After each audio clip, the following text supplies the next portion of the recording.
Dacre Montgomery plays Billy Hargrove on Stranger Things, joined the cast in season 2 and had a very big season 3. I'm Kevin Jacobsen of Gold Derby, here to ask Dacre, first off, I think with every season of Stranger Things, it really does feel like a movie with a very concrete beginning, middle, and end. And I'm curious how much you knew about where Billy would end up at the end of season 3, right when you were getting started, and whether any of that informed your performance at the beginning of the season. Yeah, I think there's quite a lot of conversation for a start between the Duffers and I and any of the cast and crew about how the season's going to look. But unlike a movie where the narrative is fully realized, I guess when you start, like, you have something tangible like 100 pages of script. This style of television isn't. So as we're shooting our first block, which is episodes 1 and 2, I have no idea what's going to happen in 3 and 4. But the Duffers and I have had a conversation prior to shooting season 2 or season 3, for example, about where do I want my character to go. And I've talked a lot about that being a testament to their collaborative sort of nature as creatives, which is really exciting as an actor to work with them, because I feel like you get to really engage with them on a really sort of heartwarming level. But I didn't know how season 3 was going to end for me, in the sense of just how big of a season it was going to be for my character. So I feel very fortunate for that in the first instance. And then just having the ability to explore creatively this amazing story arc for my character with, quite a redemptive end, which we discussed a lot.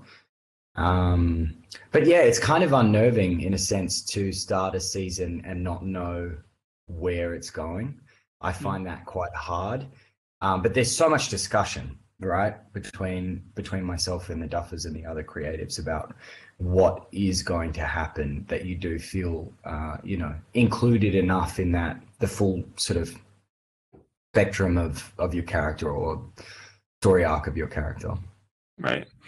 And season 3 begins with Billy becoming a lifeguard at the local community pool, and he's getting a lot of attention from women, especially the older women. It's a really fun kind of introduction to Billy that we get in the premiere that is very focused on your looks, and it's very unlike any other scene you've filmed in season 3, or I guess really in your whole time on the show.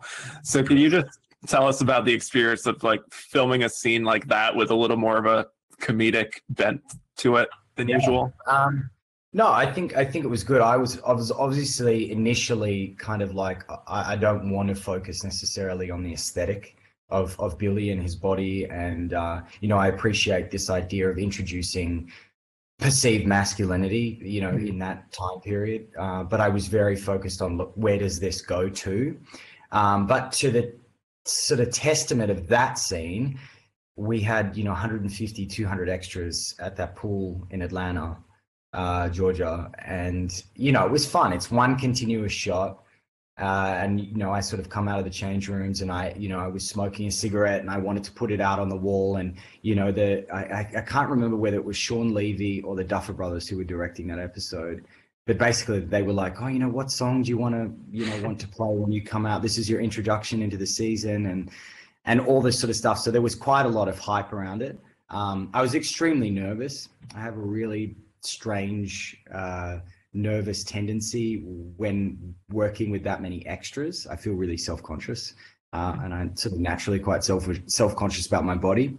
So it was mixed. Do you know what I mean? I feel like I had a sense of what it was going to become, but I didn't know enough to not make me nervous, in a sense, through the actual filming.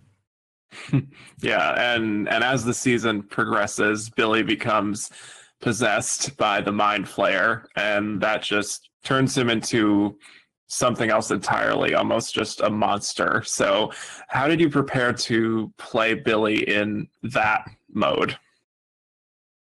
A lot of preparation around humanizing the villain, I think, which is a lot of sort of how did I characterize, or what were the idiosyncrasies of Billy? I've talked a lot about humanizing the villain and actors that have done it well in the past, like Jack Nicholson in The Shining. So that was a big thought in my mind. If I'm honest, we had this whole discussion with the Duffers around what is, or who is, or what is the story arc of Billy's biological mother. And I sort of brought them a story 3 months before shooting that my mother had brought to me. She works in mental health, especially with women and babies. And it was a really fascinating story about this complicated dynamic between a woman and her son. And as I say, a testament to them, they took a sort of portion of that, and the whole time that Billy's possessed, it's all leading towards this redemptive arc of delving into his backstory, which in turn humanizes him, because you have this person that's possessed by this unknown, mostly supernatural force, but it's all leading to diving into my my character's journey, emotional journey, physical journey. Why is he there? And how does he snap out of it and ultimately save Elle? Which was just amazing.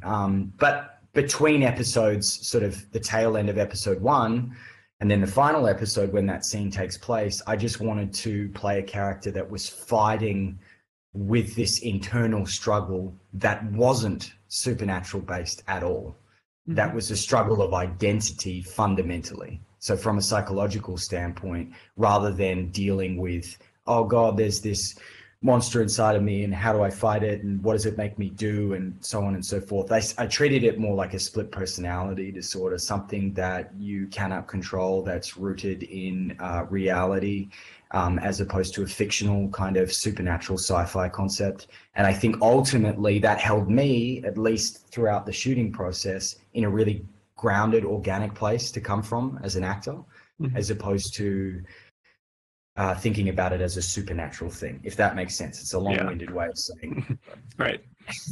Well, speaking to that, there is that moment in the finale where Billy does snap out of the haze, where Eleven says this phrase from his childhood that triggers him, 7 feet, which unlocks this memory of his mother, and he then proceeds to sacrifice himself in this really very emotional way. So what do you think is motivating Billy to do that in that moment? I think he's trying to salvage some sort of portion or element of a very, very a childhood sort of wrought with a lot of disturbing things. And I think he's trying to salvage something out of that and also pay respect to this distant memory or experience of his mother, which ultimately is, as you say, strong enough to break him out of that haze, or that feeling of being trapped, whether it be by a supernatural force or something else. And I did read a lot about, as I say, split personality disorder. In the lead up, there's a character called Billy Milligan, I believe, who has 24 different personalities. There's a film that I think Appian Way still has the rights to about this character who just essentially suppresses his core personality when he's roughly the same age as Billy is, when this memory's happening with his mother. And his other personalities run rampant in his life for, until his early 20s, until he's put on trial and his core personality returns. And to me, I was just treating this final point in season 3 like that trial, not of Billy Hargrove, but of Billy Milligan in some ways.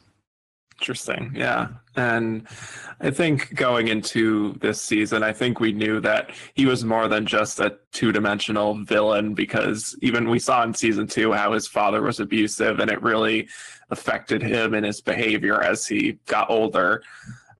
So as you look back on this character now, how much have you thought about like what Billy's life would have been like if he had grown up in a different home, in a safer home? Yeah, I think it's interesting to think about that again from a psychological standpoint, because that's kind of where I approach all of my acting. What is humanity? What is written into our nature or our genetic code? I think in some ways, and I think you can say to some level of certainty, or with some level of certainty, that he would have been a completely different person had he not had this father that was so fundamentally insecure. But then again, at the same time, I had a completely different upbringing, and I'm completely insecure about different things. So you can attest to probably playing the antithetical or to his characteristics, but then at the same time, it's kind of uncertain, which I like, because you can play with it. And that was the best thing about this character for me, is that there was just so much room to move. And although it only came in tiny pieces, his backstory was really fleshed out in a different way to the other characters in the show, which was just a breath of fresh air for me, and just honestly one of the best experiences I have had as an actor. Yeah. And working with the Duffer brothers, who they write and direct the first two and the last two episodes of the season, they created the show. What were they able to give you as an actor just working with them? Just support, as I said at the start, this collaborative sort of nature where it's this unimpeded kind of advice, but then willingness to listen back to the other creatives. So it becomes this snowball that I think grows over time. But in the first instance, you have so much respect already sort of garnered for each other.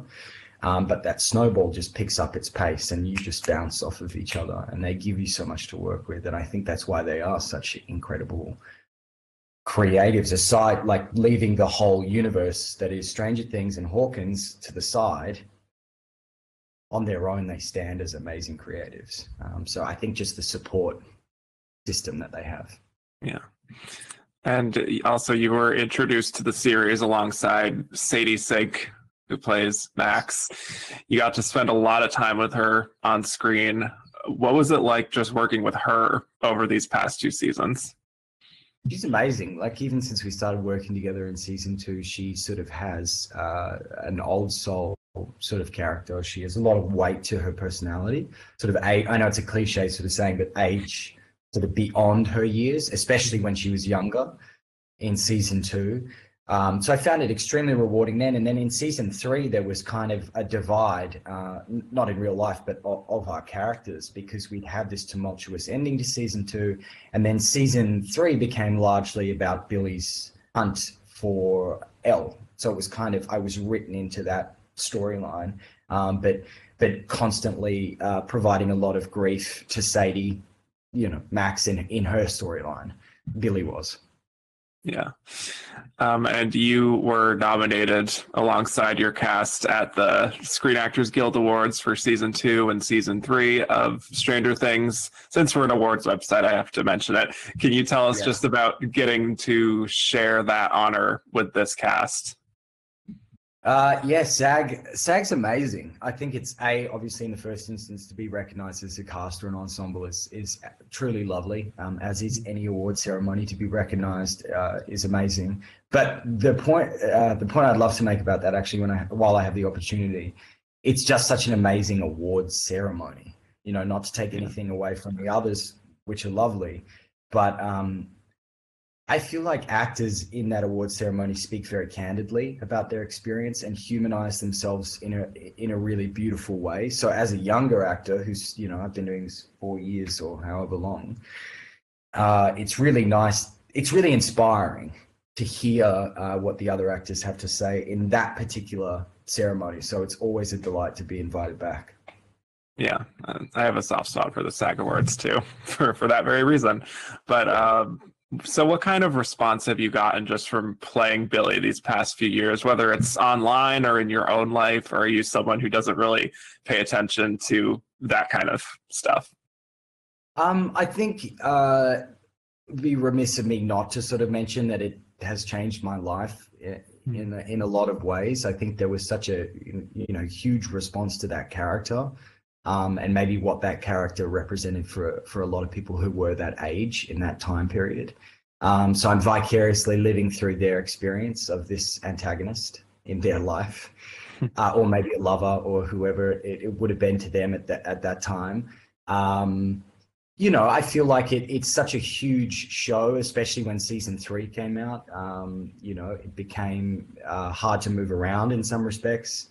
Online, you're right, I don't really pay a huge amount of attention, purely because I've focused on the next role, the next thing. Perhaps I find it hard to live in the present, so I'm always trying to think of the next step, the next creative evolution of Dacre, right? As a spin-off of Billy being part of that sort of catalog. But it has endowed me with a certain sense of confidence in myself and my craft, which I'd never had before, not in drama school or roles that I had played before, which I will take forever with me. But yeah, I mean, it's been a wild ride, but I'm very excited to explore what the future holds on the back of that. Yeah. Well, as we wrap up here, you've kind of mentioned it there, but what kind of roles are you hoping to play in the future after this experience? It's so hard to say. I'm constantly reading scripts. I actually, until 3.5 weeks ago, have been working on a project in the Gold Coast here in Australia with my sort of dream creative team. Obviously, that came sort of all to an end because of all of this Corona stuff. But for the moment, we'll be back in production soon, hopefully. So for me, it's just also a longingness as well as roles to work with just creatives that I respect and I admire. I'm in isolation to do a lot of reflection, a lot of writing, a lot of reading. I've never been one to read autobiographies, but I've been reading a lot of those and sort of examining in detail, or as much detail as I'm given in the book, other actors or directors' experiences of their time in the entertainment industry, between the 1940s and now, and how did they sort of reflect on their careers, at the end, or not at the end, but later in life, which has been really nice. And in terms of roles, I think just finding whatever is next after Billy. What is the evolution of that? What am I craving? I find myself talking to myself a lot at the moment, in different voices, and finding myself feeling quite, caged, ready to sort of fight another role, and find another world and live in it. So I'm yearning for that, but I don't necessarily have a pinpoint on what it is. I just feel like everything in my life, I trust my gut. And when the script comes through, even if it's not mine, I'll fight to the death, to engage with that creative or that role. And I yearn for that. Every day I wake up and I say, give me the fight. I will fight for it if I find something that I fall in love with. And, because of that, I really haven't engaged in more than 2 or 3 projects in the last 3 years, because I'm waiting. I'm waiting for it, waiting to wake up and look at my email and, and fight for it. Well, whatever it is, we look forward to seeing what that might be in whatever form. But thank you so much for talking to us today. We really, really appreciate it. Thanks, Gordon. I appreciate it too. And, and all the best and good luck with the rest of your time in quarantine. And safe to you. And stay safe. Yes, and for those watching, hit like and subscribe for more interviews just like this, and head to goldderby.com to make some Emmy predictions.